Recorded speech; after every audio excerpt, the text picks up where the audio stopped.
ونستغفره ونعوذ بالله من شرور أنفسنا ومن سيئات أعمالنا من يهده الله فلا مضل له ومن يضلل فلا هادي له وأشهد أن لا إله إلا الله وحده لا شريك له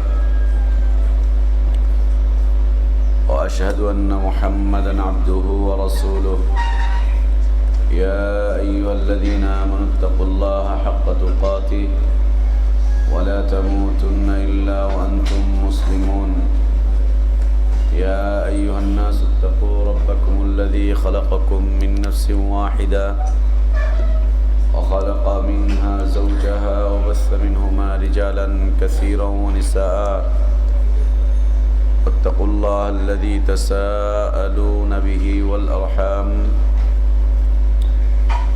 إن الله كان عليكم رقيبا يا أيها الذين آمنوا اتقوا الله وقولوا قولا سديدا يصلح لكم أعمالكم ويغفر لكم ذنوبكم ومن يطع الله ورسوله فقد فاز فوزا عظيما أما بعد فإن خير الحديث كتاب الله وخير الهدي هدي محمد صلى الله عليه وسلم وشر الأمور محدثاتها وكل محدثة بدعة وكل بدعة ضلالة وكل ضلالة في النار أعوذ بالله من الشيطان الرجيم بسم الله الرحمن الرحيم شهر رمضان الذي أنزل فيه القرآن هدى للناس وبينات من الهدى والفرقان فمن شهد منكم الشهر فليصم ومن كان مريضا أو على سفر فعدة من أيام أخر يريد الله بكم اليسر ولا يريد بكم العسر ولتكملوا العدة ولتكبروا الله على ما هداكم ولعلكم تشكرون وإذا سألك عبادي عني فإني قريب সমস্ত প্রশংসা যাবতীয় গুণগান একমাত্র কেবলমাত্র শুধুমাত্র আল্লাহ রাব্বুল আলামিন আহকামুল হাকিমিন আরহামুর রাহিমিন ইলাহুল আলামিনের জন্য, যিনি আমাদেরকে মুসলিম করে সৃষ্টি করেছেন, যিনি আমাদের জন্য উত্তম হালাল রিজকের ব্যবস্থা করেছেন, যিনি আমাদেরকে মৃত্যুদান করবেন, যিনি আমাদেরকে পুনরায় কিয়ামতের দিন তাঁর সামনে হিসাবের কাঠগড়ায় দাঁড় করাবেন এবং বিশুদ্ধ ঈমান বিশুদ্ধ আমলের ভিত্তিতে যিনি আমাদেরকে নাজাত আর জাযা দান করবেন, সে আল্লাহরই প্রশংসা আদায় করছি, যিনি আমাদেরকে প্রতিদিনের মতো আজকেও দ্বীনি তালিমি মজলিসে অংশগ্রহণ করার তৌফিক দান করেছেন। আলহামদুলিল্লাহ, সে আল্লাহরই প্রশংসা, যিনি আমাদের দুনিয়ার জীবনের এ পরিক্রমায় আমাদেরকে রমাদানুল মুবারক দান করেছেন। আলহামদুলিল্লাহ, অসংখ্য অগণিত সালাতু সালাম আমাদের প্রিয় নবী, প্রিয় রসুল, প্রিয় ইমাম, প্রিয় আদর্শ ব্যক্তিত্ব, একমাত্র আদর্শ কেন্দ্রীয় ব্যক্তিত্ব মুহাম্মদুর রাসূলুল্লাহ সাল্লাল্লাহু আলাইহি ওয়াসাল্লামের প্রতি আল্লাহ সুবহানাহু ওয়া তাআলা যাকে কল্যাণের আধার করে বিশ্ব মানবতার জন্য মুক্তির দূত করে পাঠিয়েছিলেন, যার আদর্শের বাস্তবায়ন করা প্রত্যেক জাতি ধর্ম বর্ণ নির্বিশেষে সকল শ্রেণী পেশার মানুষের জন্য ফরজ করে দেওয়া হয়েছে, যদিও তারা বিভিন্ন দল মত পথ তরিকা ইজম মাযহাব বিভিন্ন দিক বিদিক ছুটোছুটি করে নিজেরাই নিজেদেরকে ক্ষতিগ্রস্ত করে তুলছে, সেই আদর্শ নবী, আদর্শ রসুল, আদর্শ ইমাম, আদর্শ দায়ী, আদর্শ ব্যক্তিত্বের প্রতি সালাত ও সালাম, যার আদর্শের বাস্তবায়ন প্রকৃত হিদায়াত, কল্যাণ, নাজাত আর সফলতার পথ, যিনি তার জীবনে 9টি রমাদান যাপন করেছিলেন, 9টি রমাদানুল মুবারক যাপন করে আমাদের জন্য রমাদানুল মুবারকের আদর্শ ছেড়ে গিয়েছিলেন, সেই রাসূলের প্রতি সালাত ও সালাম। আল্লাহুম্মা সাল্লি আলা মুহাম্মদ ওয়া আলা আলি মুহাম্মদ কামা সাল্লাইতা আলা ইব্রাহিম ওয়া আলা আলি ইব্রাহিম ইন্নাকা হামিদুম মাজিদ। আল্লাহুম্মা বারিক আলা মুহাম্মদ ওয়া আলা আলি মুহাম্মদ كما باركت على إبراهيم وعلى آل إبراهيم إنك حميد مجيد। সম্মানিত উপস্থিত মুসলিম ভাই এবং বোনেরা, আমরা রমাদানুল মুবারকের বিশেষত্ব এবং বিষয়বস্তু নিয়ে আলোচনা করে যাচ্ছিলাম। গতকালকে আমরা রমাদানের ফাদায়েল নিয়ে আলোচনা করেছিলাম। আসলে রমাদানের মাসাইল খুব সংক্ষিপ্ত, খুবই সংক্ষিপ্ত হচ্ছে রমাদানের মাসাইল। রমাদানের ফাদাইলি হচ্ছে ব্যাপক, রমাদানের সাবাব হচ্ছে ব্যাপক, রমাদানের আহকাম হচ্ছে ব্যাপক, মাসাইল খুব সংক্ষিপ্ত। রমাদানের এ মাসে আল্লাহর দান হচ্ছে ব্যাপক, রমাদানের মাসাইল খুব সংক্ষিপ্ত, কিন্তু অন্যান্য বিষয়বস্তুগুলো খুবই দীর্ঘ। আল্লাহ তাবারক ওয়া তাআলা যত দয়া মুসলিমদের জন্য করেছেন, তার মধ্য হতে অন্যতম বড় একটি দয়া হচ্ছে আকিল, বালিগ, কাদির অবস্থাতে সিয়াম পালন করতে পারা বা রমাদান মাসকে বরণ করে নিতে পারা।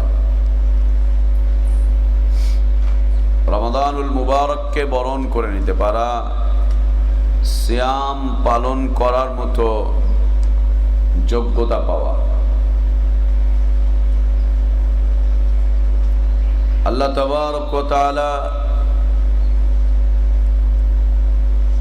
এই মাসকে মুসলিম উম্মার জন্য বারাকাত পূর্ণ করে পাঠিয়েছেন।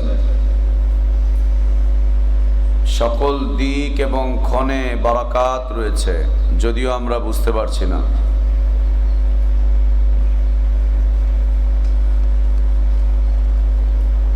আল্লাহ তাবারক ওয়া তাআলা অসংখ্য ফাদাইলের মধ্যে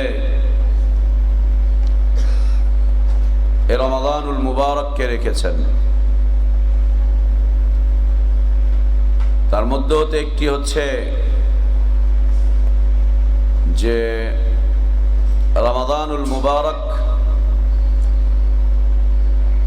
এই গর্দানকে জাহান্নামের আগুন থেকে মুক্ত করার একটি বড় মিডিয়া বা মাধ্যম, একটি বড় মাধ্যম। নিজেকে জাহান্নামের আগুন থেকে মুক্ত করার একটি মাধ্যম, একটি সাবাব। তা কিভাবে? কয়েকভাবে। এক নাম্বার, যিকরুল্লাহ, আল্লাহর বেশি বেশি স্মরণ। আল্লাহর স্মরণ খুব বেশি, যিকরুল্লাহ। আর আল্লাহর স্মরণ বা আল্লাহর জিকির এটি আল্লাহর কাছে খুব পছন্দনীয়। আর তিনি ঈমানদারদেরকে আদেশও করেছেন বটে, এই বলে ইয়া আইয়ুহাল্লাযীনা আমানু যিকুরুল্লাহা যিকরান কাসীরা। কখন কি অবস্থায় কোন পরিস্থিতিতে জিকির করবে? আল্লাযীনা ইয়াযকুরুনাল্লাহা কিয়ামান ওয়া কুউদান ওয়া আলা জুনুবিহিম, দাঁড়িয়ে, বসে এবং শুয়ে, সর্ব অবস্থাতেই। দাঁড়িয়ে, বসে, শুয়ে, সর্ব অবস্থাতেই আল্লাহর জিকির বেশি বেশি করে করো। এটা আল্লাহ তাবারক ওয়া তাআলার পছন্দনীয় একটি বিধান, পছন্দনীয় একটি বিধান। ভাই ভুলেই গেছেন, মনেই করেন না। না রে না ভাই, আপনার কথা সবসময় মনে করি। মিথ্যে কথা,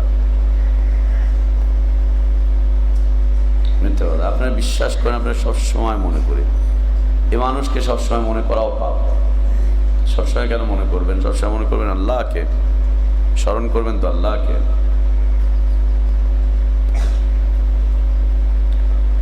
আর এটা মুহাব্বতের আলামত। যে যাকে ভালোবাসে সে তার নাম বেশি বেশি করে চর্চা করতে থাকে। যেমন চরমনাই পীর সাহেব ভালোবাসার ওয়াজ করতে গিয়ে লাইলি মজনু আর লাইলির কুত্তার কথা বলেছেন।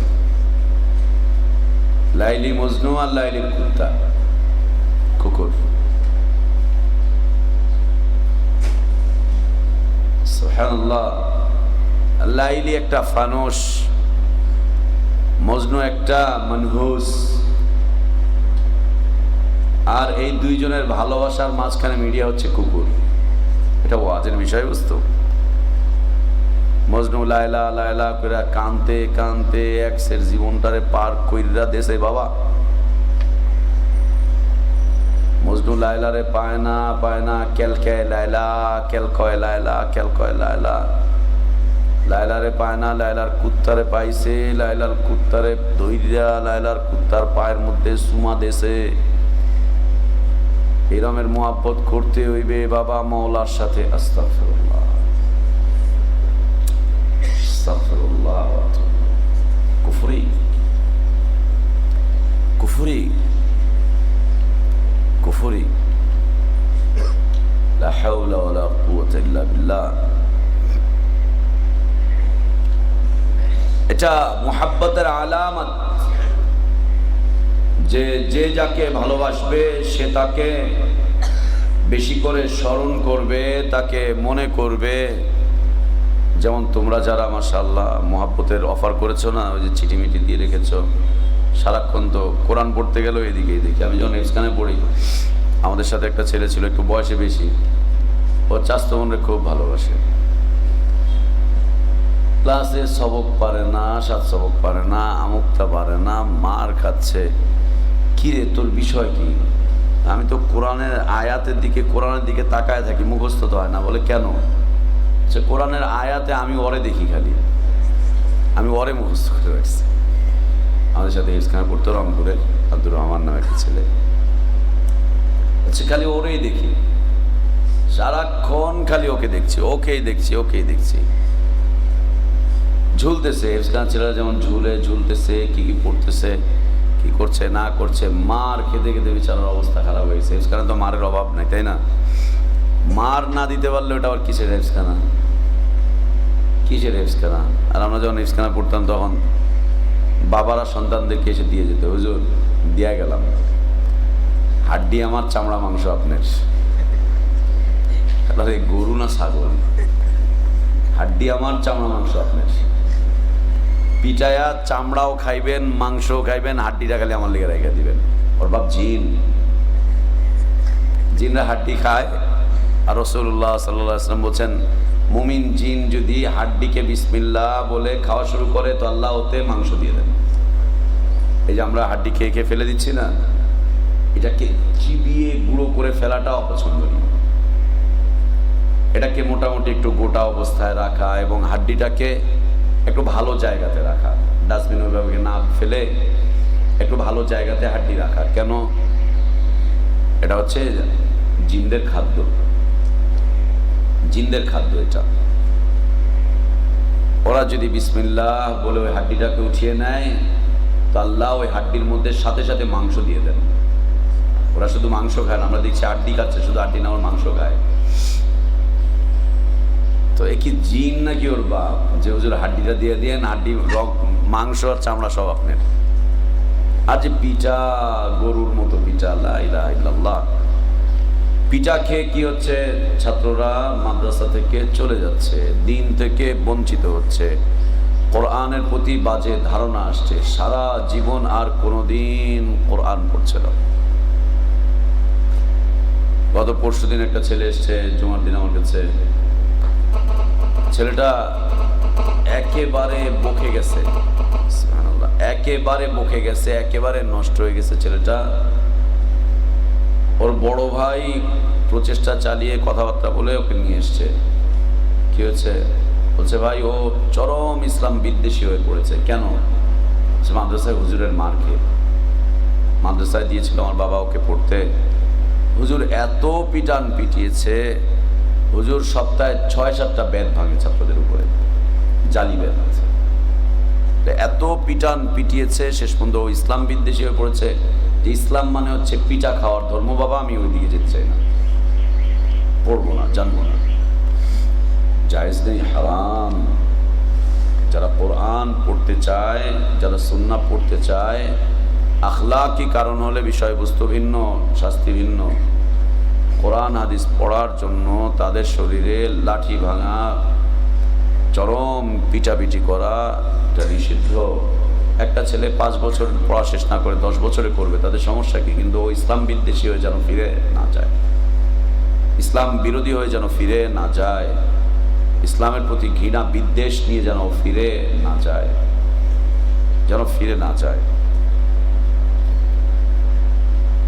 সুবহানাল্লাহ। কোরআন পড়তে সেই মার খাওয়া যে কি অবস্থা, এবং যতগুলো ছেলেকে আমরা আমাদের জীবনে দেখেছি এফসখানায় মার খেয়েছে, ওগুলো পড়েনি, ছেড়ে দিয়েছে, কোরআনকে ভারী বোঝা মনে করে নিয়েছে। আল্লাহ বলছেন মা আনজালনা আলাইকাল কুরআনা লিতাশকা ইল্লা তাযকিরাতাল লিমান ইয়াখশা তানজিলাম মিম্মান খালাকাল আরদ ওয়াস সামাওয়াতিল উলা। নবী, তোমার উপরে বোঝা হিসাবে আমি কোরআনকে নাজিল করিনি, কষ্টের কারণ হিসাবে নাজিল করিনি, কষ্টের কারণ হিসাবে নাজিল করিনি, বোঝা হিসাবে আমি নাজিল করিনি কোরআনকে তোমার উপরে। তো মুহাব্বতের একটি আলামত, যে যাকে মুহাব্বত করে সে তাকে সবসময় বেশি স্মরণ করে। আর আহলে ইলমগণ শিরকের আকসাম বর্ণনা করতে গিয়ে সুন্দরভাবে বলছেন শিরক ফিল মুহাব্বা, মুহাব্বতের ক্ষেত্রে শিরক, আল্লাহর ভালোবাসা গায়রুল্লাহকে দিয়ে দেওয়া। এটা ভালোবাসার আলামত যে সব সময় যাকে ভালোবাসবে তার নাম নিবে। আল্লাহর ভালোবাসা গায়রুল্লাহকে দিয়ে দেওয়া মানে গায়রুল্লাহর জিকির আজকার করতে থাকা, গায়রুল্লাহকে বেশি বেশি স্মরণ করতে থাকা, গায়রুল্লাহর জিকির দিয়ে জীবনটাকে ভরিয়ে দেওয়া। শিরক ফিল মুহাব্বা। আল্লাহকেও তেমন ভালোবাসে না, প্রাণ সখীকে যেমন ভালোবাসে। প্রাণ পাখি, প্রাণ সখী, প্রাণ ময়না, কত কথা, লা ইলাহা ইল্লাল্লাহ। ওকে নিয়েই গল্প, কবিতা, রচনা, ওকে নিয়েই ওর জীবনের স্বপ্ন। তুমি আছো বলে আমি বেঁচে আছি, তুমি না থাকলে কবে মরে যেতাম। ও বলে না যে আল্লাহ বাঁচিয়ে রেখেছেন, আলহামদুলিল্লাহ, তাই বেঁচে আছি। তোমার তরে বেঁচে আছি, তোমার কারণে বেঁচে আছি। লা ইলাহা ইল্লাল্লাহ।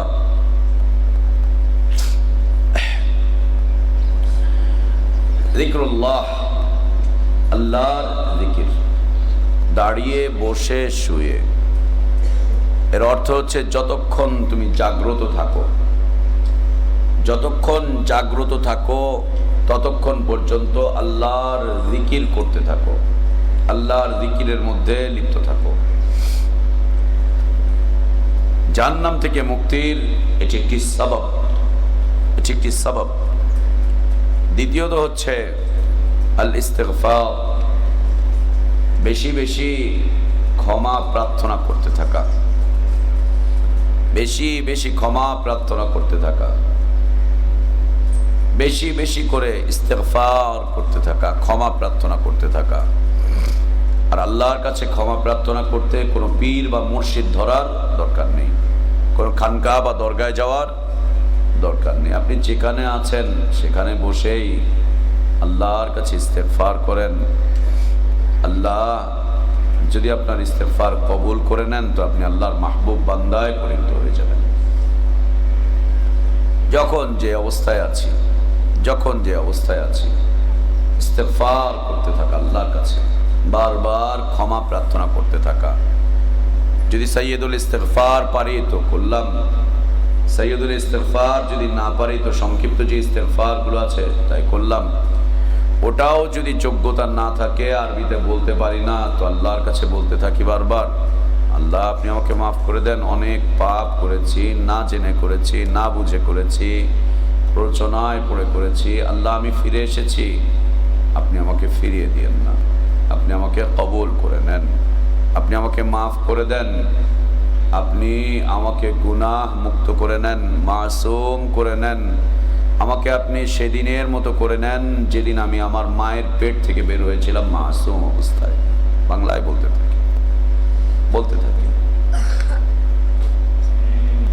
সকল অবস্থাতে আল ইস্তিগফার, কাসরাতুল ইস্তিগফার।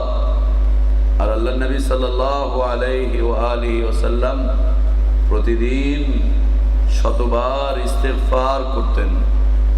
আর তার ইস্তিগফারে কান্না থাকতো, তার ইস্তিগফারে চোখ থেকে অশ্রু প্রবাহিত হতো, তার ইস্তিগফারে হৃদয় বিগলিত অবস্থান থাকতো, তার ইস্তিগফারের বিষয়বস্তুটাই ছিল একদম ভিন্ন। কাসরাতুল ইস্তিগফার, বারবার ইস্তিগফার করতে থাকা, ইস্তিগফার করতে থাকা। তৃতীয়ত হচ্ছে আল ইকসারু মিন কাউলি লা ইলাহা ইল্লাল্লাহ, বেশি বেশি করে কালিমাতুত তাইয়্যিবা পাঠ করতে থাকা, কালিমাতুত তাইয়্যিবা বেশি বেশি করে পাঠ করতে থাকা। লা ইলাহা ইল্লাল্লাহ বলা, লা ইলাহা ইল্লা আনত বিরহমাতিকা নাস্তাগীথ, لا إله إلا أنت أعتق رقابنا ورقاب آبائنا من النار وأمهاتنا من النار। কালিমাতুত তাইয়্যিবা বেশি বেশি করে পাঠ করতে থাকা, লা ইলাহা ইল্লাল্লাহ বলা। আর আমাদের দেশে উলামাদের মুখে সুন্নাতটা খুব কম। রাসূলুল্লাহ সাল্লাল্লাহু আলাইহি ওয়া আলিহি ওয়াসাল্লাম তিনি তার আলোচনাগুলোর মধ্যে, খুতবাগুলোর মধ্যে বিষয়বস্তুর আলোচনার সাথে সাথে লা ইলাহা ইল্লাল্লাহ বলতেন। লা ইলাহা ইল্লাল্লাহ, সুবহানাল্লাহ, আল্লাহু আকবার, এগুলো থাকতো তার খুতবায়, তার নসিহাতে, তার ওয়াজে, যেটা আমাদের সমাজে নেই বললেই চলে, উলামাদের মধ্যে নেই বললেই চলে। স্পেশাল ফজিলত রয়েছে লা ইলাহা ইল্লাল্লাহ, স্পেশালিটি আছে। মুসা আলাইহিস সালাতু ওয়াস সালাম আল্লাহ তাবারক ওয়া তাআলার কাছে আবেদন করলেন, রব্বি আল্লিমনি শাইআন আযকুরুকা ওয়া আদউকা বি, রব আপনি আমাকে এমন কিছু একটা বিষয় শিখিয়ে দেন যার মাধ্যমে আমি আপনার সর্বোত্তম জিকির করব, সর্বোত্তম দোয়া করব আপনার কাছে, এমন কিছু শিখিয়ে দেন। আল্লাহ তাবারক ওয়া তাআলা বলেন, কুল ইয়া মুসা লা ইলাহা ইল্লাল্লাহ, মুসা লা ইলাহা ইল্লাল্লাহ বলো। মুসা আলাইহিস সালাতু ওয়াস সালাম বলেন, কুল্লু ইবাদিকা ইয়াকুলুনা হাযা, আল্লাহ আপনার সব বান্দাই তো লা ইলাহা ইল্লাল্লাহ বলে না। কে? আটরশি বলে, মাইজ ভান্ডারি বলে, চরমনাই বলে, শশিনা বলে, উজানি বলে, দেওয়ানবাগি বলে, লা ইলাহা ইল্লাল্লাহ বলে না। কে? কে বলে না? লা ইলাহা ইল্লাল্লাহ নৌকার মালিক তুই আল্লাহ, ধানের শীষে লা ইলাহা ইল্লাল্লাহ, দাড়ি পাল্লায় তুই আল্লাহ। আল্লাহকে দাড়ি পাল্লায় বসিয়ে দিয়েছে জামাত ইসলাম। লা ইলাহা ইল্লাল্লাহ দাড়ি পাল্লায় তুই আল্লাহ, আস্তাগফিরুল্লাহ। আল্লাহকে দাড়ি পাল্লায় বসিয়ে দিয়েছে। লা ইলাহা ইল্লাল্লাহ বলে না কে? এমনকি অমুসলিমরা পর্যন্ত লা ইলাহা ইল্লাল্লাহ বলে, জেনে বুঝে বলে না, হয়তো বা বলে। আর বেদে তো উল্লেখিত রয়েছে যে মৃত্যুর পূর্ব মুহূর্ত হলেও লা ইলাহা ইল্লাল্লাহ বলো, তাহলে তোমার সকল পাপ মোচন করে দেওয়া হবে, সকল পাপ মোচন করে দেওয়া হবে, সকল পাপ মোচন করে দেওয়া হবে। লা ইলাহা ইল্লাল্লাহ হারারে পাপাম ইল্লাল্লাহ মুহাম্মাদুর রাসূলুল্লাহ পারামিদাম। লা ইলাহা ইল্লাল্লাহ বলো, তোমার পাপ মোচন করে দেওয়া হবে। মুহাম্মাদুর রাসূলুল্লাহ বলো, তো তোমাকে নাজাত দিয়ে দেওয়া হবে।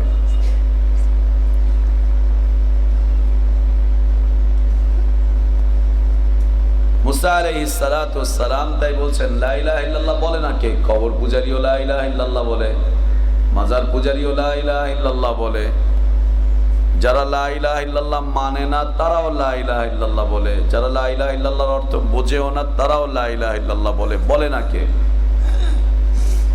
বলে না কে? হিন্দু যোগীরা লা ইলাহা ইল্লাল্লাহ বলে, ল্যাংটা বাবা লা ইলাহা ইল্লাল্লাহ বলছে, ময়লা বাবা লা ইলাহা ইল্লাল্লাহ বলছে। লা ইলাহা ইল্লাল্লাহ বলছে না কে? বরং লা ইলাহা ইল্লাল্লাহ তো জিকিরই হচ্ছে, আবার এক শ্বাসে 70 বার লা ইলাহা ইল্লাল্লাহ বলতে হবে। বিরিওয়ায়াতি চরমনাই এক শ্বাসে 70 বার লা ইলাহা ইল্লাল্লাহ। চরমনাই পীর সাহেব ওনার বেদে মারিফতের মধ্যে ওনার তরিকার লোকজনদের সবকের কথা উল্লেখ করেছে। প্রথম সবক এটি, এক শ্বাসে 70 বার লা ইলাহা ইল্লাল্লাহ বলতে হবে। বলতে পারবে কে? কয়বার বলা সম্ভব? 3 বার 4 বার, তারপরে দম বন্ধ হয়ে আসবে, শেষ। কোনো মুরিদ হয়তো প্রশ্ন করেছে যে এটা তো সম্ভব হচ্ছে না। আচ্ছা, ভেদে মারিফতের ভেদ তো বোঝনি। লা ইলাহা ইল্লাল্লাহ মানে পুরো লা ইলাহা ইল্লাল্লাহ না, পুরো লা ইলাহা ইল্লাল্লাহ নয়। তাহলে কি? উনি তার ওয়াজের মধ্যে তার ব্যাখ্যা করেছেন যে শুধু লা লা লা লা লা লা লা লা লা লা লা লা লা লা লা এইভাবে 70 বার বলবে, এক শ্বাসে 70 বার লা ইলাহা ইল্লাল্লাহ হয়ে যাবে। শুধু লা বললেই লা ইলাহা ইল্লাল্লাহ।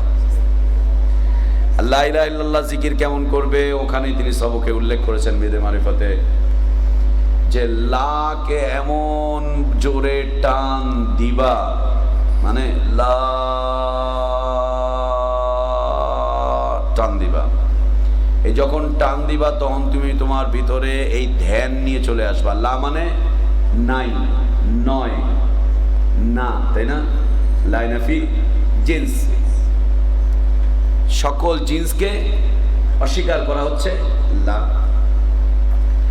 লা এমন ভাবে টান দিবা, লা নাফি জিন্স লা ইলাহা ইল্লাল্লাহ, লাকে এমন জোরে টান দিবা, টান দেওয়ার সময় তোমার ইয়াকিন পয়দা করে নিবা যে লা মানে নাই, লা মানে নয়, লা মানে না। কি নাই, কি নয়, কি না? কেউ নাই, কেউ নাই, আমি নাই, তুমি নাই, পীর নাই, মুর্শিদ নাই, আকাশ নাই, জমিন নাই, আরশ নাই, কুরসি নাই। লা ইলাহা ইল্লাল্লাহ দিয়ে আরশ কুরসিকে অস্বীকার করছে। ও মুসলিম থাকবে কিভাবে? এ কোন তরিকার দাওয়াত, কোন মতবাদের দাওয়াত, কোন ইসলামের দাওয়াত যে লা ইলাহা ইল্লাল্লাহ লাকে এমন ভাবে বলো যে আল্লাহর আরশকে অস্বীকার, আল্লাহর কুরসিকে অস্বীকার। আর আল্লাহর আরশ কুরসিকে অস্বীকার করলে আল্লাহকে কেউ কোনদিন স্বীকৃতি দিতে পারবে না। তার কারণ আল্লাহ তার আরশে আছেন, তার কুরসিতে আছেন। আল্লাহর আরশকে 8 জন মালাইকা বহন করে আছেন। ويحمل عرش ربك فوقهم يومئذ ثمانية আল্লাহর আরশকে মালায়েকারা বহন করে আছেন। الذين يحملون العرش ومن حوله يسبحون بحمد ربهم ويستغفرون للذين آمنوا ربنا وسعت كل شيء رحمة وعلما فاغفر للذين تابوا واتبعوا سبيلك وقهم عذاب الجحيم। বলছে লা ইলাহা ইল্লাল্লাহ জিকির এমন ভাবে করো আল্লাহর আরশও নেই, আল্লাহর কুরসিও নেই, অতঃপর কি আছে? তোমার খানকা, তোমার দরগা। এই ইসলামের দাওয়াত, এই ইসলামের দাওয়াত। লা ইলাহা ইল্লাল্লাহ এমন ভাবে লাট টান দিবে, সব কিছুকে অস্বীকার করবে। নেই নেই নেই নেই, কিছুই নেই, আমি নেই, তুমি নেই, এই নেই, সেই নেই, গাছ নেই, পাহাড় নেই, পর্বত নেই, আসমান নেই, জমিন নেই, আরশ নেই, কুরসি নেই, কিচ্ছু নেই। এরপরে বলবে আল্লাহ, মানে কোনো কিছু নেই, শুধু আল্লাহ আছে। এখান থেকেই ওই কুফরি মতবাদের জন্ম। যেদিকে তাকাই সেদিকেই আল্লাহকে দেখতে পাই, যেদিকে তাকাই সেদিকে শুধু আল্লাহকে দেখতে পাই। हर गुल में तू, हर बाग में तू, हर जमीन में तू, आसमान में तू, चिराग में भी तू, चांद में भी तू, सूरज में भी तू, सब तू ही तू, सब तू ही तू, सब तू ही तू। সব কিছুই তুমি, সব কিছুই তুমি।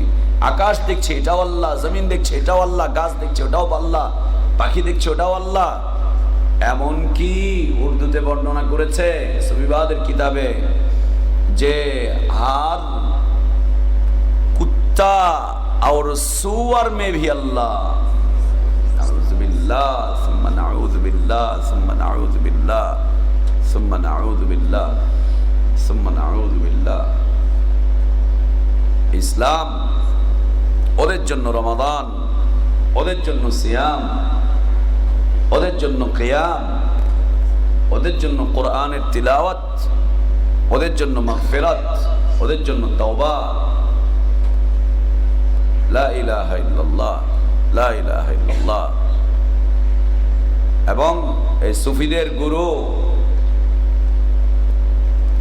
ইবনে আরাবী সে এই মতবাদ প্রচার করতে গিয়ে বলছে মাল কালবু ওয়া মাল খিনজিরু ইল্লা ইলাহুনা। এই কুত্তার শুয়োর যা দেখছো এটা আমাদের ইলাহ ছাড়া আর কিছু নয়। আস্তাগফিরুল্লাহ ওয়া আতুবু ইলাইহি, আস্তাগফিরুল্লাহ ওয়া আতুবু ইলাইহি।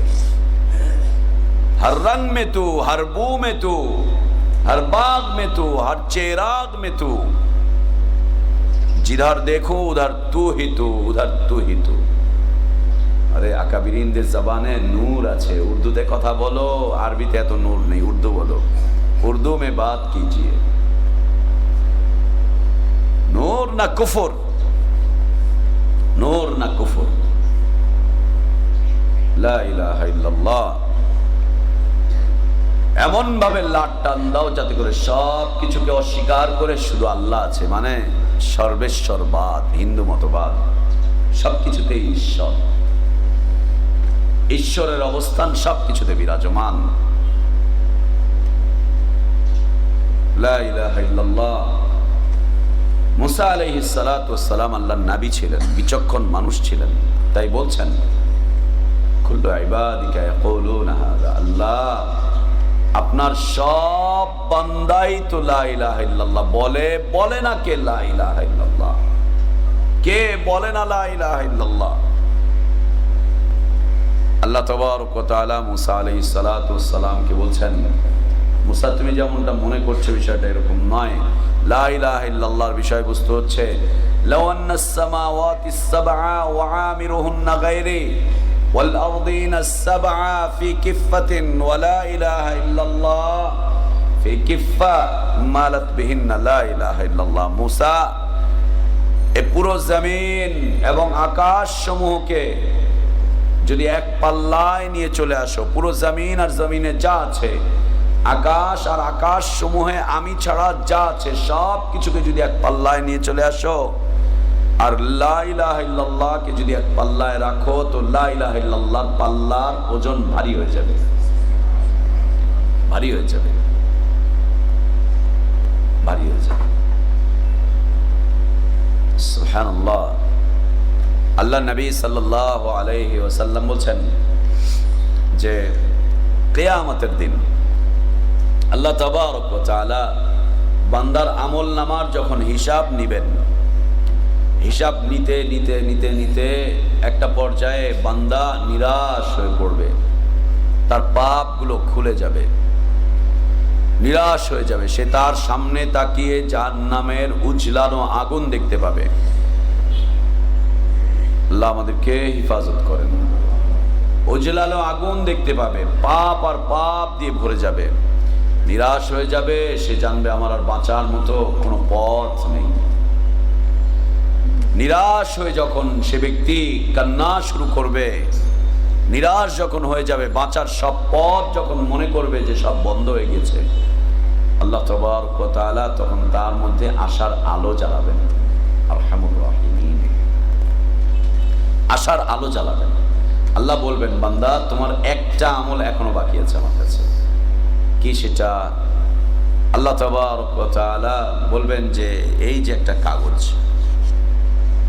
এটা বান্দার সকল পাপ এক পাল্লায় রাখা হবে, আর এই কাগজটাকে এক পাল্লায় রাখা হবে।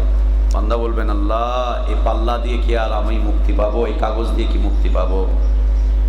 আচ্ছা, এটা তোমার একটা আমল, একটা আমল নামা আমার কাছে জমা আছে, এটা তোমার মুক্তির কারণ। আল্লাহ এটা কি করে সম্ভব? এত পাপ আর তার বিপরীতে মাত্র একটা আমল, মাত্র একটা আমল, একটা আমল দিয়ে আল্লাহ তাবারক ওয়া তাআলা ওইটাকে দ্বিতীয় মিজানে রাখবেন। তো ওই এক আমলের পাল্লা ভারী হয়ে যাবে, সকল পাপের পাল্লা হালকা হয়ে যাবে। কি থাকবে সেই আমল নামায় লেখা? লা ইলাহা ইল্লাল্লাহ, বান্দার কালিমাতুত তাইয়্যিবা, বান্দার কালিমাতুত তাইয়্যিবা, কালিমাতুত তাইয়্যিবা থাকবে। আল্লাহ জীবনের সকল পাপের পাল্লাকে হালকা করে দিবেন। এই চিশতিয়া তরিকা লা ইলাহা ইল্লাল্লাহ নয়, মুজাদ্দিদিয়া সোহরাওয়ার্দিয়া তরিকা লা ইলাহা ইল্লাল্লাহ নয়, ওদের লা ইলাহা ইল্লাল্লাহ নয়। লা ইলাহা ইল্লাল্লাহ মুসা আলাইহিস সালাতু ওয়াস সালাম যা বলেছিলেন, ঈসা আলাইহিস সালাতু ওয়াস সালাম যা বলেছিলেন, ইব্রাহিম আলাইহিস সালাতু ওয়াস সালাম যা বলেছিলেন, রাসূলুল্লাহ সাল্লাল্লাহু আলাইহি ওয়াসাল্লাম যা বলেছিলেন, সকল আম্বিয়া আলাইহিমুস সালাতু ওয়াস সালামগণ যে লা ইলাহা ইল্লাল্লাহ বলেছিলেন, সে লা ইলাহা ইল্লাল্লাহ। যা শর্তের দাবি রাখে, যা দাবির দাবি রাখে, সে লা ইলাহা ইল্লাল্লাহ। জাহান্নাম থেকে মুক্তি চাও,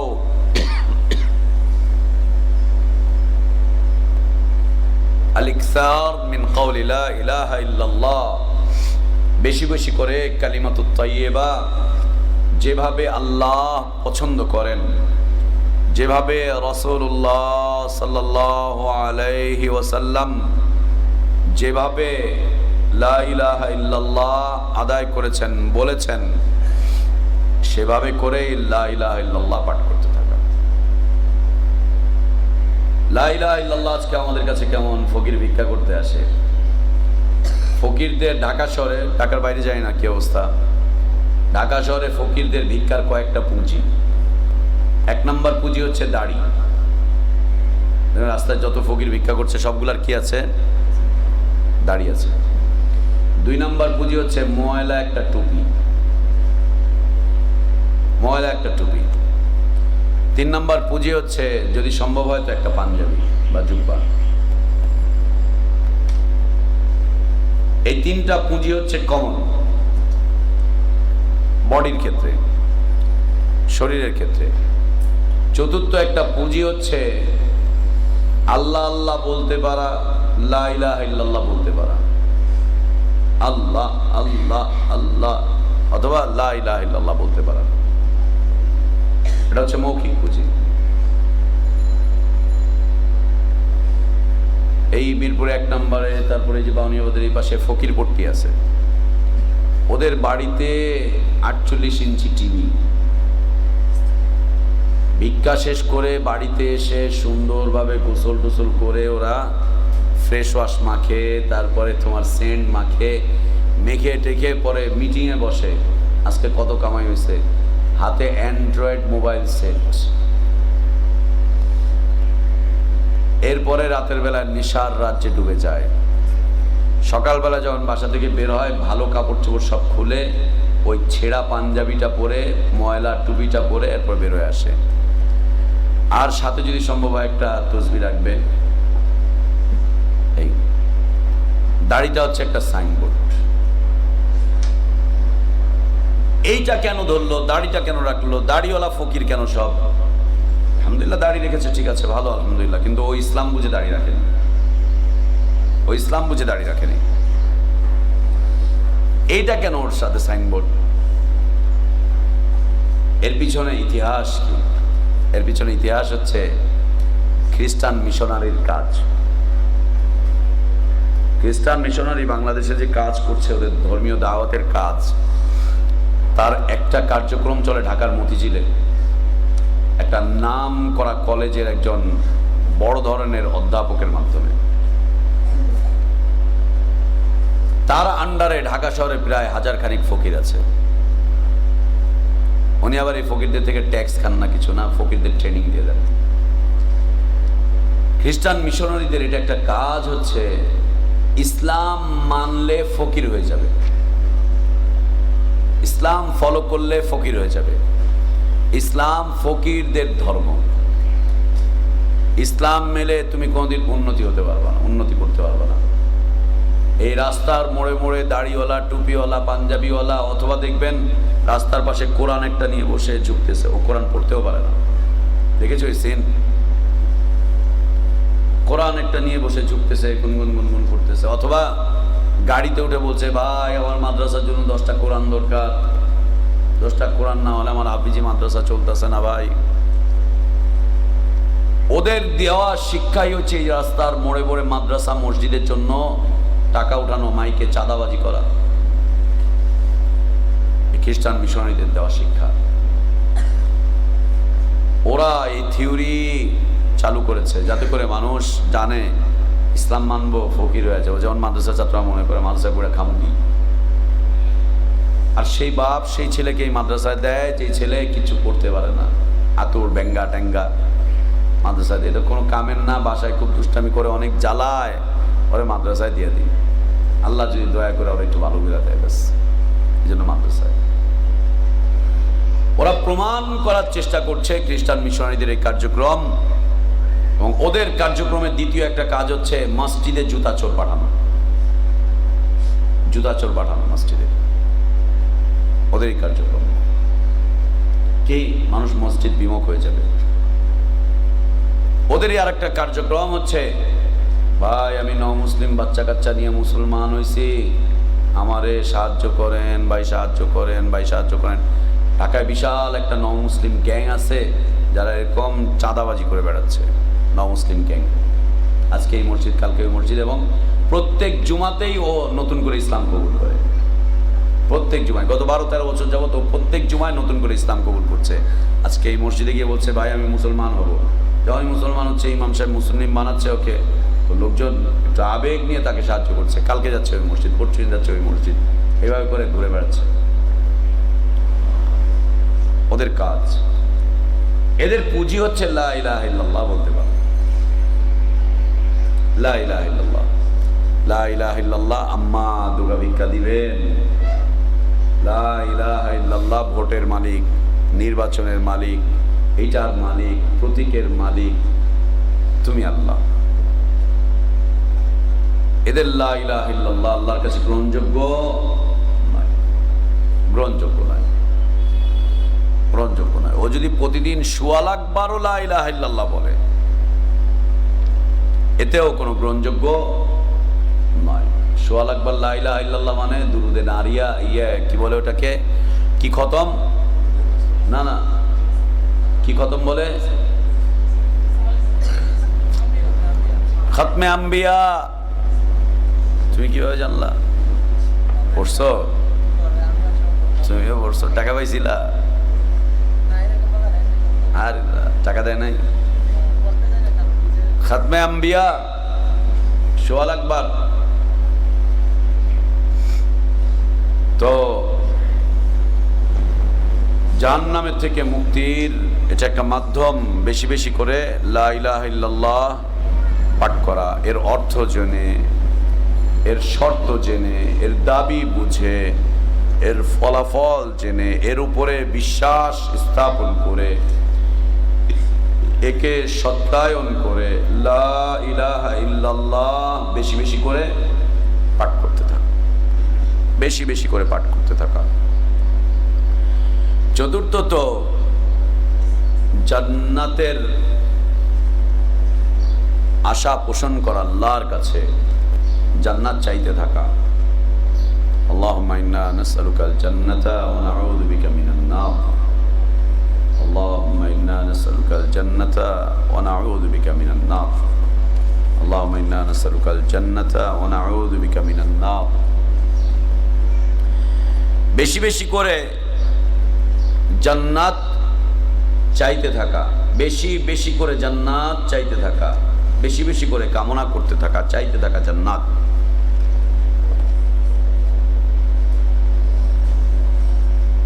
অনেক বেশি করে চাইতে থাকা, সব সময় চাইতে থাকা, এই একটাই কামনা মুমিনের জীবনে।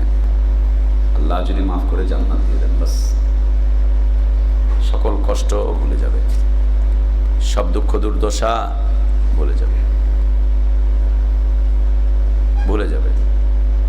এবং জান্নাতি জান্নাত পেয়ে এত খুশি হবে, এত খুশি হবে, এত খুশি হবে, ওর খুশির কান্না দেখে আল্লাহ হেসে ফেলবেন, এত খুশি হবে। আর পঞ্চম বিষয়বস্তু হচ্ছে জাহান্নামের আগুন থেকে আল্লাহর কাছে আশ্রয় প্রার্থনা করতে থাকা। বলে ইস্তিআযাতু মিনান নার, জাহান্নামের আগুন থেকে আল্লাহর কাছে আশ্রয় প্রার্থনা করতে থাকা, আশ্রয় চাইতে থাকা। এ হচ্ছে জাহান্নাম থেকে মুক্তির বিষয়বস্তু। হাফেজ ইবনে রজব রাহিমাহুল্লাহ চমৎকার করে বর্ণনা করেছেন। হাফেজ ইবনে রজব রাহিমাহুল্লাহ বিখ্যাত বিদ্বান মুহাদ্দিস, তিনি বলছেন যে চারটি বৈশিষ্ট্য জাহান্নাম থেকে মুক্তি এবং আল্লাহর মাগফিরাত লাভের কারণ। চারটি বৈশিষ্ট্য, চারটি সিফাত, চারটি কর্ম জাহান্নাম থেকে মুক্তি এবং আল্লাহর ক্ষমা লাভের কারণ, মাগফিরাত লাভের কারণ। এক নম্বর কালিমাতুত তাওহীদ। কালিমাতুত তাওহীদ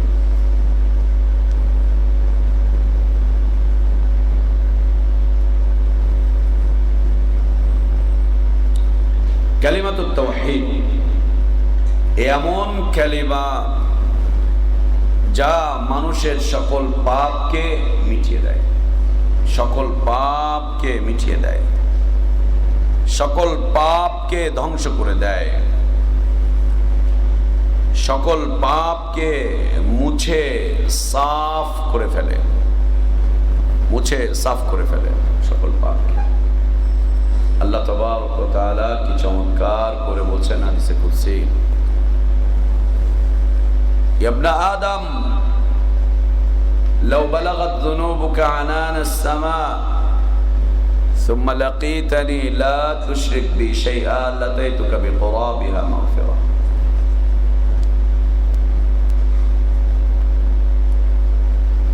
এই আদমের সন্তান, যদি তোমার পাপ আকাশ ছুঁই ছুঁই করে ফেলে, জমিন ভর্তি হয়ে গিয়েছে, আকাশ ছুঁই ছুঁই করছে, এমন অবস্থায় আমার সাথে তোমার সাক্ষাৎ ঘটে গিয়েছে, মৃত্যু হয়ে গিয়েছে, তুমি শিরক করোনি, লা টান দিয়ে আরশ অস্বীকার করোনি, লা টান দিয়ে কুরসি অস্বীকার করোনি, তুমি শিরক করোনি,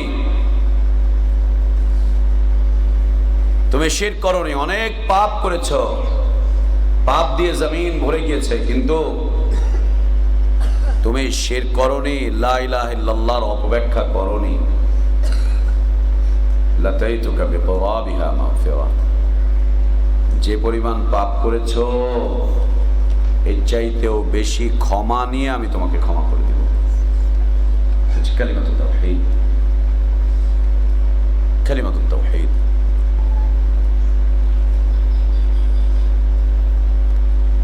এ হচ্ছে কালিমাতুত তাওহীদ।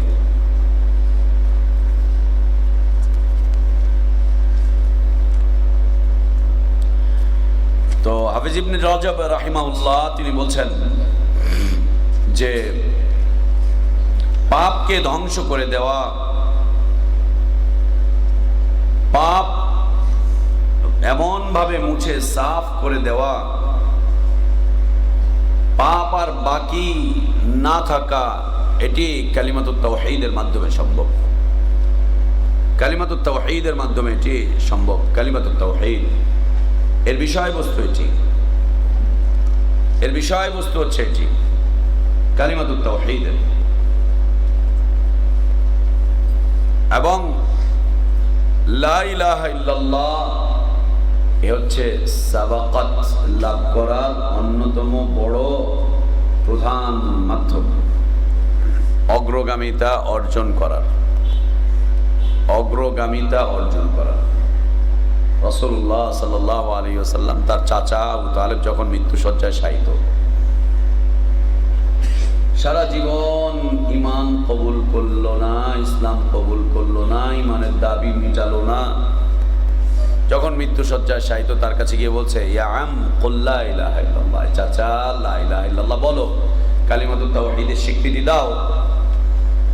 হাজ্জু লাকা বিহা ইনদাল্লাহ, যদি আজকে কালিমাতুত তাওহীদের স্বীকৃতি দাও তাহলে তোমার এই স্বীকৃতি নিয়ে আমি আল্লাহর সাথে কথোপকথন করব, আল্লাহর কাছে আমি দলিল উপস্থাপন করব।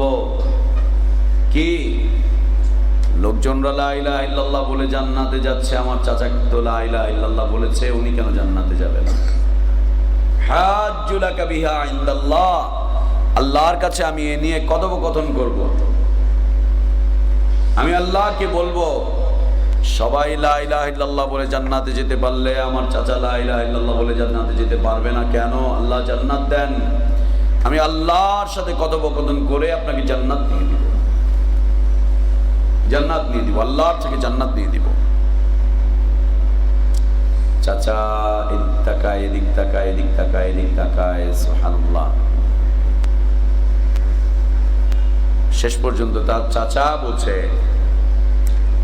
আমুতু আলা দীনি আব্দুল মুত্তালিব, আমি আবার বাপের ধর্ম মানলাম, বাপের ধর্মের উপরে আমি মরে গেলাম। আরে বাবা, নতুন ধর্ম ফলোকরা বাপদাদা ধর্ম সব ছাইড়া কোন পথে যাইতাছ? আমরা মরণ চাই বাপের ধর্মে, জেতা চাই বাপের ধর্মে, লা ইলাহা ইল্লাল্লাহ। বাঁচতে চাই বাপের ধর্মের উপরে, মরতেও চাই বাপের ধর্মের উপরে। পুরাণটা ছাইড়া দিয়া লাভটা কি? পুরাণ চাইল ভাতে পারে। সুবহানাল্লাহ।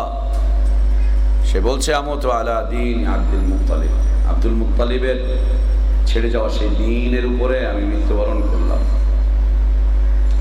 তার চাচার মৃত্যুর পরে কোন একজন ব্যক্তি রাসূলুল্লাহ সাল্লাল্লাহু আলাইহি ওয়াসাল্লাম বলছেন, ইয়া রাসূলুল্লাহ, আপনার চাচা মনে হয় মরার আগে লা ইলাহা ইল্লাল্লাহ বলেছে, কেমন যেন বিড়বিড় বিড়বিড় করছিল, ঠোঁট নাড়াচ্ছিল।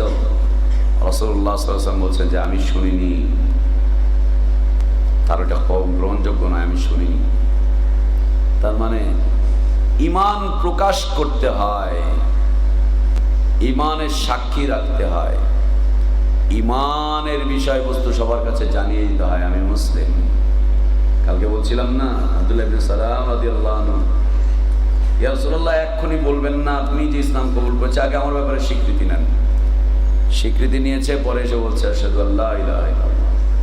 তুমি নিকৃষ্ট, তুমি নিকৃষ্ট। ওমর ইবনুল খাত্তাব রাদিয়াল্লাহু আনহু এবং আবু জাহেলের জন্য আল্লাহ রাসূল সাল্লাল্লাহু আলাইহি ওয়াসাল্লাম ইসলামের দোয়া করেছিলেন।